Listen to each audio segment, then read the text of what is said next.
തന്നതാണ്. The day I told him yes of course അത് നമ്മുടെ ഒരു എൻഗേജ്മെന്റ് ആയിട്ട് തന്നെയാണ് നമ്മളും കണ്ടത്, അവന്റെ ഫാമിലിയും കണ്ടത്, എന്റെ ഫാമിലിയും കണ്ടത്. അല്ല നമുക്ക് എൻഗേജ്മെന്റ് എന്ന് പറയുന്നൊരു ഫോർമാലിറ്റി ഇനി ഒരു അനാവശ്യ ചെലവായിട്ട് നമ്മൾ നടത്തത്തില്ല. ഐ ബിലീവ് ഇൻ സേവിങ് മണിയിലില്ല. അങ്ങനെയൊന്നും എനിക്ക് എക്സ്ട്രാ വാഗൻസ് ഒരു അടുത്തൊരു എൻഗേജ്മെന്റ് ആവാം അങ്ങനത്തെ റിച്വൽസിലൊന്നും വലുതായിട്ട് വിശ്വസിക്കുന്ന ഒരാളല്ല ഞാൻ. എനിക്ക് അതുകൊണ്ട് നമുക്കിപ്പോ ആലിയ ഭട്ട് ആയാലും ആഫ്രിക്കയില് രൺബീർ കപൂർ റിംഗ് കൊടുക്കുന്നു, പുള്ളിക്കാരി യെസ് പറയുന്ന ഒരു ഇങ്ങനെ നിൽക്കുന്ന ഒരു ഫോട്ടോ മാത്രമല്ല, അതിനുശേഷം it was the wedding not the engagement ceremony. So നമുക്കും ഡയറക്റ്റ് വെഡിങ് തന്നെയാണ്. അത് കുറേ പേർക്കൊരു ഡൗട്ടായിരുന്നു. കുറേ പേർക്ക് അഫ്കോഴ്സ് കമന്റിനകത്ത് വരും അത് ശരിയാണോ നിങ്ങളുടെ ശരിയോ തെറ്റോ നോക്കി നമുക്ക് ജീവിക്കാൻ കഴിയില്ല. അങ്ങനെയാണെന്നുണ്ടെങ്കിൽ ഭൂമിയിൽ നമുക്കെന്നല്ല ആർക്കും ജീവിക്കാൻ കഴിയില്ല.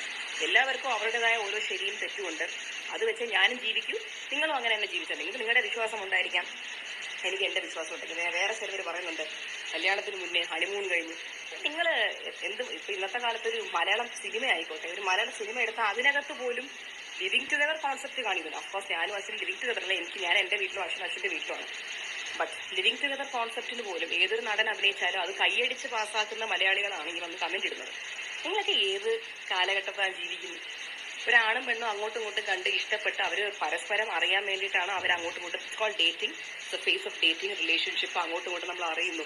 അത് മാത്രമല്ല കല്യാണം കഴിഞ്ഞ് ഒരാളുടെ കൂടെ ജീവിച്ച് തുടങ്ങുന്നതിന് മുന്നേ അയാൾ എങ്ങനെയാണ് എന്നുള്ളൊരു ഡെയിലി ബേസിസിൽ അറിയണമല്ലോ നമുക്ക്.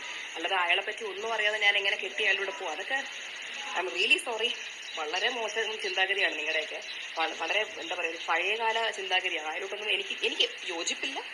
നിങ്ങൾ പറഞ്ഞൊന്നും വലിയ യോജിപ്പ് ഉണ്ടാവാനും പോകുന്നു. എനിക്ക് നിങ്ങളുടെ നെഗറ്റീവ് കമന്റ് കണ്ടൊന്നും തോന്നാനും പോകുന്നില്ല. പിന്നെ ഞാൻ എന്തെങ്കിലും കമന്റ് ഡിലീറ്റ് ചെയ്യോ അല്ലെങ്കിൽ കമന്റ് സെക്ഷൻ ഓഫ് ചെയ്ത് അത് എനിക്ക് ചെയ്യാവുന്നതല്ല. എന്റെ ഒരു രോമം പോലും അനങ്ങില്ല അതൊന്നും കണ്ട. അത് എന്റെ ശീലം, നല്ല തൊലിക്കെട്ടിയാണ്. അപ്പൊ എനിക്കത് പറയാതിരിക്കാൻ പറ്റില്ല. നിങ്ങളുടെ എന്ത് കണ്ടാലും എന്റെ വീട്ടുകാരെയോ അല്ലെങ്കിൽ അശ്വിന്റെ വീട്ടുകാരെയോ അശ്വിനെയോ പറ്റി എന്തെങ്കിലും മോശമായിട്ട് പറഞ്ഞാൽ അവർക്കത് കണ്ട് മോശമാവെന്ന് വെച്ചിട്ടാണ് ഞാൻ ഡിലീറ്റ് ചെയ്ത് കളയുന്നത് അല്ലെങ്കിൽ കമന്റ് സെക്ഷൻ ഓഫ് ചെയ്യുന്നത്. ബിക്കോസ് ഒരാൾ പറഞ്ഞാൽ അതിനെ വെച്ചു പിടിക്കാൻ വരുന്നതാണ് 50% മലയാളീസ്. നല്ലത് പറയാൻ ഒരുപാട് പേരുണ്ട്, ഇല്ലെന്നല്ല ഒരുപാട് പേരുണ്ട്. പക്ഷെ നല്ലത് വന്ന് കമന്റ് ഇടാൻ മനസ്സ് കാണിക്കുന്ന ചിലവരേ ഉള്ളൂ. പക്ഷെ മോശം വന്ന് കമന്റ് ചെയ്യാൻ, ഒരു അക്കൗണ്ട് ബ്ലോക്ക് ചെയ്ത് അടുത്ത 10 ഫേക്ക് അക്കൗണ്ട് ക്രിയേറ്റ് ചെയ്യുന്നതാണ് ഇന്നത്തെ കാലത്ത് ഒരു ന്യൂജൻ മലയാളി. വോട്ടെവർ അതുപോലുള്ള ന്യൂജൻ ഏട്ടായിക്കും അമ്മായിമാർക്കും എല്ലാവർക്കും വേണ്ടിയാണ് ഞാൻ ഈ സംസാരിക്കുന്നത്. നമ്മുടെ എൻഗേജ്മെന്റ് കഴിഞ്ഞു, വെഡിങ് ആണ് ഫിക്സ് ചെയ്യാൻ പോകുന്നത്. യെസ്, നമ്മൾ ട്രിപ്പ് പോകും. കല്യാണത്തിന് മുന്നേ ചിലപ്പോൾ പോകേണ്ട വന്നാൽ പോകും. അതിൻ്റെയൊക്കെ വ്ളോഗൊക്കെ വരുന്നുണ്ട്. Stay tune.